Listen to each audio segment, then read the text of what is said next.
He's dangerous. He's got dynamite in both fists.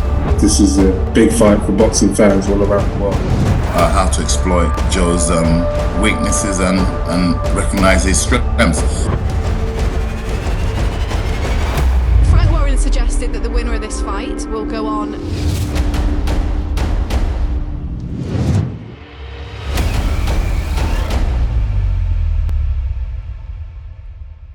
Danny Flexen here for Seconds Out. Delighted to be joined by soon to be in eliminator for the WBA lightweight title, James Tennyson. James, how you doing? Not too bad, Danny. I'm all good. Just sipping a wee coffee here before I head to training. It's good to see you hard at it. Obviously, big fight coming up against Josh O'Reilly, December the 4th, so next week. Although this may go out next week, so I probably shouldn't have said that. We'll see. But yeah, Josh O'Reilly, unbeaten Canadian. I believe he's flying over this weekend. Yep. Do you know much about him? Have you been able to see much footage of him so far? I haven't, to be honest, Danny. I haven't watched much of. I haven't really watched much footage of him. Do you know what? Tony and Mark, they've watched quite a bit of footage of him. Tony obviously set out his game plans and stuff like that. So Tony had a wee watch at him, and then we got to work. And a lot of people previously may have queried why you relinquished the British lightweight title straight after having won it. But does this kind of answer all those questions now and a chance to get yourself in position for that WBA title? Absolutely. It's a huge opportunity for me. One that I couldn't turn down. It's the sort of opportunities that I want. Having obviously fought for a world title before, so it was a no-brainer for me to give the British title up to move on for an eliminator. Josh O'Reilly's unbeaten. I think it's 16-0. Obviously coming with ambitions of his own. When you look a little bit deeper, it seems like you've got a fair few advantages. You've certainly been in with the better opposition. You've beaten the better opposition. You fought more recently. You were only out in August. I think he's been out for nearly a year now. And it just seemed that even though he's older than you, you've got a wealth of experience that he doesn't have. Yeah, that's one way you can look at it. My record suggests everything you just said. With my opposition, opponents and stuff. But I'm not looking at it like that. I'm taking it as I do every other fight. This is my biggest fight to date. The opportunities that lie in front of me.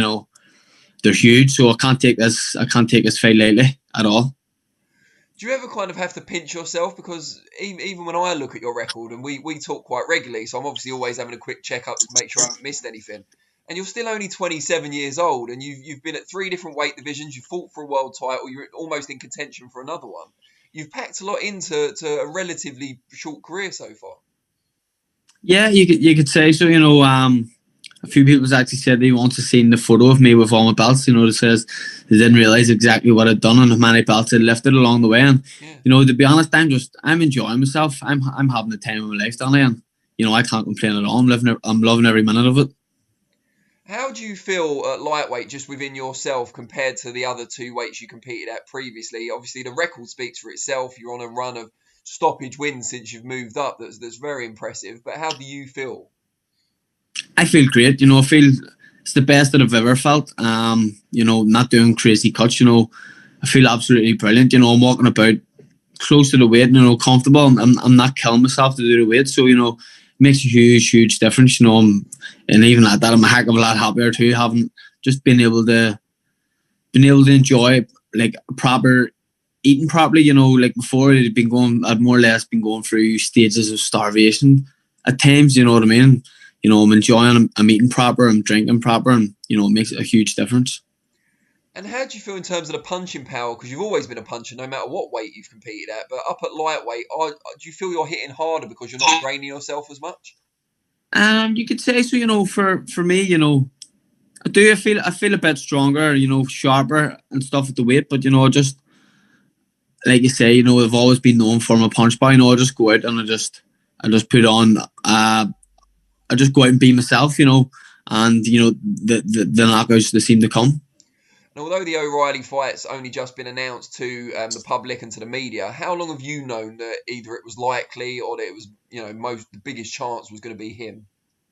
Yeah, I've known for a few weeks now. You know, a good few weeks. You know, we've been training away. We've been sparring for. Line knock you off or no? No, we're all right. Yeah. So I've been, you know, I've had a bit of notice. You know, we knew that it was coming up. We've been training and sparring away for it. You know, everything's been going amazing. You know, we're very happy with how things have went. Who have you been sparring, if you don't mind me asking? We've been doing a lot of sparring down in Dublin with in the Celtic Warriors gym with Jesus and Niall O'Connor. You know, they're two great lads. You know, I've been getting some unbelievable rounds with them. Done a few rounds with my stablemate Paul Heddens as well. You know, with the rounds have been great. Like, how do you feel being on the cusp of world class at lightweight? Because most people would agree it's the most exciting division in boxing worldwide at the moment. Absolutely, you know, I'm over the moon to be able to have an opportunity to you know, to put myself right up at the face of the lightweight division, and you know, it's red hot at the minute. You know, it's you could probably say, you know, it's the hottest division out there at the minute, and to be a part of it and to put myself up in some big fights like that would be absolutely amazing. That's, you know, that's my goal, and you know, I believe that I can mix it up with them guys. Absolutely. It's timing too, as well, isn't it? Because everyone expects Teofimo Lopez will most likely move up to 140 pounds. If he does, then a number of the belts become vacant as well. So you might not have to wait too long for a title shot if everything goes well against O'Reilly. Yeah, you know, you could say so. Teofimo Lopez, you know, he's got the lightweight division tied up more or less at the minute. From what I've been hearing and seeing, you know, he's planning on moving up, and you know, I could open up a big door for me, and you know, I could be my opportunity to get in there. And you know, and I'm very, very confident. You know, once my opportunity comes, you know, the timing will be right, and you know, I'll be ready for it. And with all those big names at lightweight, even if we accept Lopez probably moving up, which are the ones that excite you the most in terms of future opponents? Do you know what? They're all very big names out there at the minute. You know, each name up there, you know, they're all huge names, and you know, any one of them, you know, every single one of them, I would jump at the opportunity to share a ring with, you know. And you know, that's the sort of, like I said before, that's the sort of fights, you know, that I'm in the game for. You know, I'm in the game here to become, you know, I'm here to become world champion. You know, I'm not here to sell myself short. So, you know, it's big fights like that I'm after. What would it mean to you becoming a world champion? Because you've had an up and down career, like you said, you have in the time of your life at the moment, but there have been setbacks in the past, albeit at other weights. What would it mean to you to finally reach that mountaintop, having overcome adversity? You know, here, that would be, you know, for the amount that I'm enjoying my career and I'm having the time of my life, you know, that would be the icing on the cake. You know, it's as big as it gets, you know, becoming a world champion, and it's every fighter's dream. You know, it's certainly a dream of mine. You know, it'd be a dream come true. You know, I've been in boxing 20 years now, you know, so it would be 20 years well worth it if I can climb up that ladder and become world champion. And do you think you'll embrace the extra level of spotlight that comes with it? I know you don't love doing interviews and so on, you know, not as much as you do getting in the gym and doing what your actual job is, but do you think you'll learn to love the fame a bit more? Yeah, maybe you could say so. You know, like as you know yourself, you know, quiet. I don't really say too much, you know, but I love the training and the fighting side of things. You know, I'm absolutely crazy in love with that side of the sport. But when it comes to interviews and talking and stuff, you know, I'm slightly getting the hang of it. But you know, once you hit that sort of that level in the sport, you know, it's something that you just have to get used to in a way. And before I let you go, it's not directly related to you, but you relinquished that British title. It's Liam Walsh against Paul Hyland Jr. for the vacant belt, whenever that gets arranged. Who do you fancy in that one? How do you see it panning out?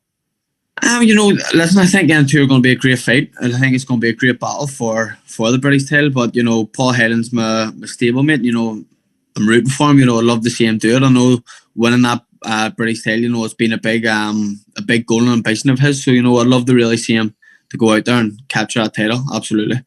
Great stuff. Well, I really appreciate your time. Have a good training session, obviously, and we'll look forward to watching you in action. Hopefully get another big win on December the 4th. Thank you very much, Danny. Cheers. Appreciate it, mate. Cheers, James. Take care. Thank you, boss. Cheers. Bye-bye. Bye-bye.